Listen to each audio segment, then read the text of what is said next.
Selamat berjumpa kembali dengan saya Bapak Ibu sekalian pada sesi ke-71 dalam serial Pembangunan sebagai Pemerdekaan.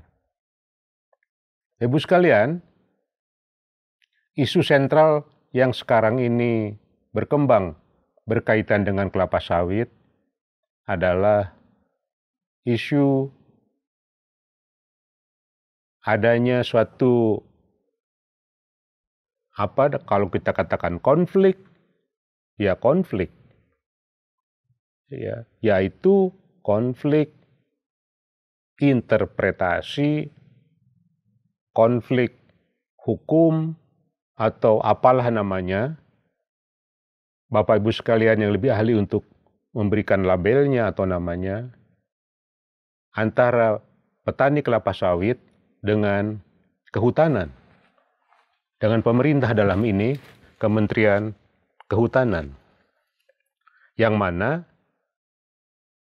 pada satu kawasan yang dinamakan kawasan hutan, terdapat lebih dari 3 juta hektar diklaim sebagai perkebunan kelapa sawit milik petani.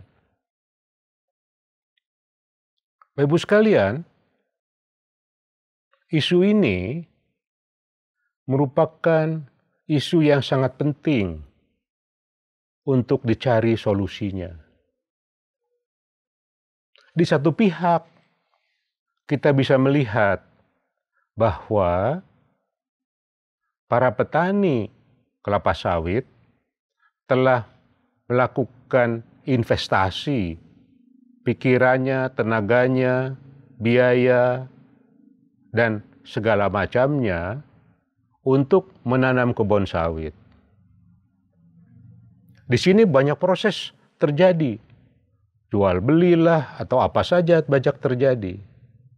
Kemudian menurut Kementerian Lingkungan Hidup dan Kehutanan, ternyata zona itu merupakan kawasan hutan.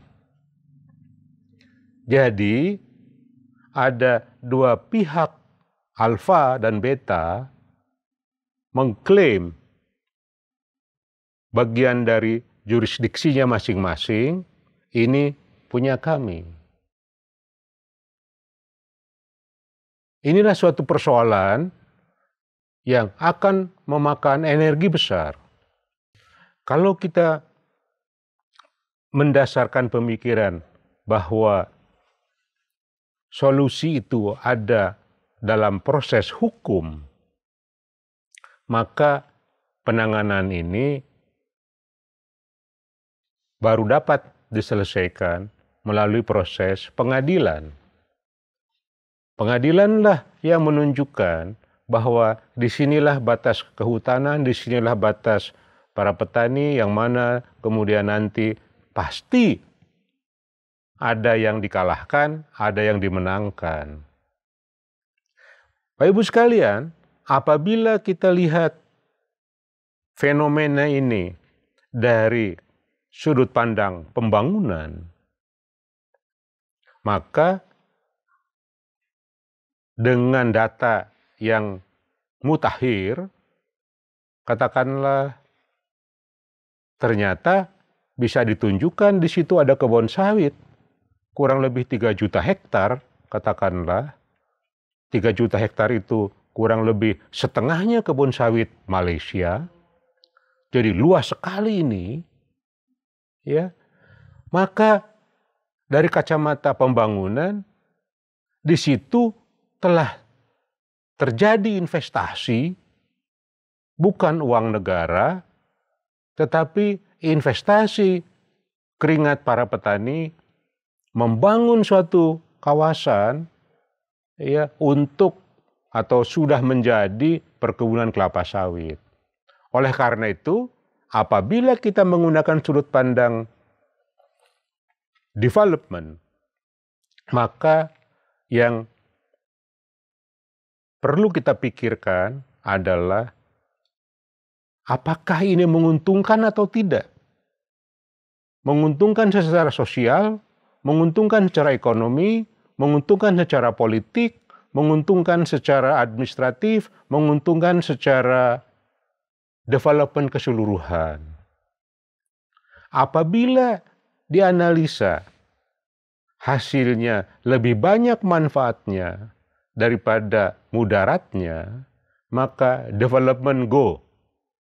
Tetapi apabila mudaratnya lebih banyak daripada manfaatnya, maka development stop. Jadi development approach nggak bisa dipakai. Kita beralih kepada perspektif yang ketiga, katakanlah. Tapi sebelum masuk ke yang ketiga atau ke yang pertama tadi, kalau saya menyampaikan pemikiran, marilah kita jadikan kasus konflik lahan ini, jadi kasus development ini menarik untuk kita pikirkan karena solusi akhirnya adalah kemakmuran rakyat, sustainability, dimensi-dimensi masa depan yang lebih baik dibandingkan dengan perspektif legal semata-mata. Bagaimana prosesnya? Kalau misalnya ini go development, maka pikiran yang pernah saya sampaikan adalah jadikanlah ini kawasan ekonomi khusus, yaitu kawasan ekonomi kelapa sawit petani yang mana kawasan ini dikelola dengan baik, bahkan kita bisa mengambil referensi model FELDA. FELDA singkatan dari Federal Land Development Authority, dilahirkan tahun 50-an akhir untuk tujuan mengatasi komunisme di Malaysia dan mengatasi kemiskinan di Malaysia. Dengan model FELDA, sekarang generasi FELDA sudah sampai pada generasi mungkin cicit, di bawahnya cucu. Sudah memiliki 50 lantai gedung FELDA di Kuala Lumpur. Saya ingin menunjukkan dengan areal kurang dari 1 juta hektar katakanlah, FELDA bisa berkembang dengan baik, para petaninya menjadi makmur.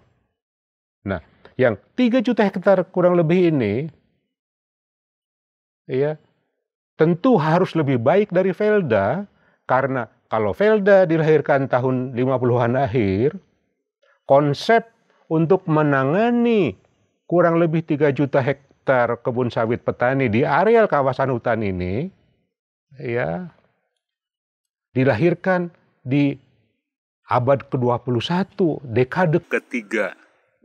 Jadi harus lebih maju, harus lebih baik daripada yang dilahirkan di tahun 80. PIR katakanlah. Sekarang apa? Jadi Bapak Ibu sekalian, untuk mengatasi konflik lahan sebagaimana yang berlangsung sekarang ini, saya menyarankan gunakanlah development approach untuk mengkoreksi semua hal dan lanjutkan dengan developmental institution seperti FELDA untuk menciptakan kemakmuran yang lebih baik di pada hari akan datang sebagai hasil mengkoreksi kesalahan-kesalahan yang terjadi selama ini. Demikian pendapat saya, mudah-mudahan bermanfaat. Terima kasih atas perhatian Bapak Ibu sekalian.